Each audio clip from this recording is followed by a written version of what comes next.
नमस्ते सबैजनालाई म डाक्टर वन्दना र आज हामीले बुझ्नेछौँ कि फर्टिलिटीको डाक्टर को हुनुहुन्छ, फर्टिलिटीको डाक्टरलाई कसले भेट्नुपर्ने, कहिले र किन भेट्नुपर्ने भनेर। यो एउटा मिसकन्सेप्सन चाहिँ आज म क्लियर गरौँ भनेर, किनभने मेरो कतिजना पेसेन्टहरू भन्छ कि हामीले कति ट्राई गर्यो, हामीले सबै गाइनीको डाक्टर देखायो, तर फर्टिलिटीको डाक्टर देखाउनु चाहिँ डर लाग्यो, किनभने चाहिँ फर्टिलिटीको डाक्टरलाई देखाउँदाखेरि चाहिँ हामीले आइभीएफ गर्नु भन्छ भनेर हो। सो त्यसले गर्दाखेरि हामीले के बुझ्नुपर्ने भने चाहिँ फर्टिलिटीको डाक्टर पनि गाइनीकै डाक्टर हो, तर उहाँले चाहिँ इन्फर्टिलिटीको बारेमा अलिकति बेसी पढेको हुनुहुन्छ। त्यसले गर्दाखेरि चाहिँ we can guide you better. First of all जहिले पनि तपाईँले फर्टिलिटीको डाक्टर भेट्नु जाँदाखेरि चाहिँ वाइफ जाँदैछ भने आफ्नो हस्बेन्डलाई लिएर जानुहोस्, हस्बेन्ड जानु हुँदैछ भने आफ्नो वाइफलाई लिएर जानुहोस्, बिकज हामीले फर्टिलिटीको ट्रिटमेन्ट चाहिँ एज अ कपल हामीले गर्नु पर्यो भनेर। किन प्रब्लम केटाको पनि हुनसक्छ, केटीको पनि हुनसक्छ।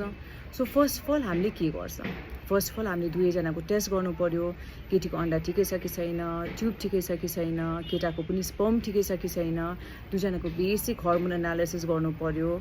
एन्ड देन त्यसको बेसिसमा चाहिँ जब रिपोर्ट आउँछ तपाईँलाई पनि थाहा हुन्छ कि प्रब्लम के छ, बिकज अन्धाधुन ट्रिटमेन्ट गर्दाखेरि चाहिँ we just wasting time money. त्यसले गर्दाखेरि त फर्स्ट थाहा हुनु पर्यो प्रब्लम के छ, र त्यसको हिसाबले हामीले ट्रिटमेन्ट गर्दाखेरि चाहिँ तपाईँको फर्टिलिटी जर्नी पनि सक्सेसफुल हुने चान्सेस बेसी हुन्छ।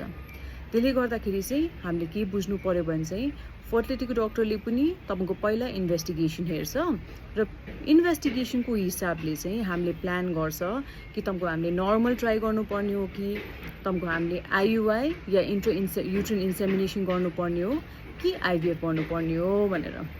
त्यसले गर्दाखेरि चाहिँ तपाईँलाई थाहा हुनु पर्यो कि कुन चाहिँ डक्टरलाई के देखाउनु पर्ने र कुन चाहिँमा चाहिँ तपाईँको बेस्ट सक्सेस रेट हुन्छ भनेर। किनभने चाहिँ के हुन्छ भने चाहिँ जति पनि हामीले ट्रिटमेन्टको टाइम तन्काउँदै गयो तपाईँको उमेर ढल्दै जान्छ। हामी सबैको लागि ट्रिटमेन्ट गर्नु सक्छ, तर उमेरको लागि के गर्नु सक्दैन।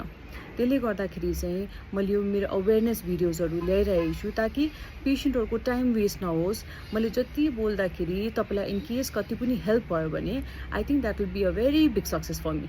त्यसले गर्दाखेरि चाहिँ सबैजनाको यो जुन चाहिँ इन्फर्टिलिटीको जर्नी चाहिँ सक्सेसफुल होस्, र म मेरो तर्फदेखि हेल्प गर्छु कि जति सक्दो अवेरनेसको भिडियोजहरू मैले तपाईँलाई भन्नु सक्यो भने घरमा बसी तपाईँलाई थाहा हुन्छ कि के गर्नुपर्ने, कसो गर्नुपर्ने, एउटा गाइडेन्स हुन्छ।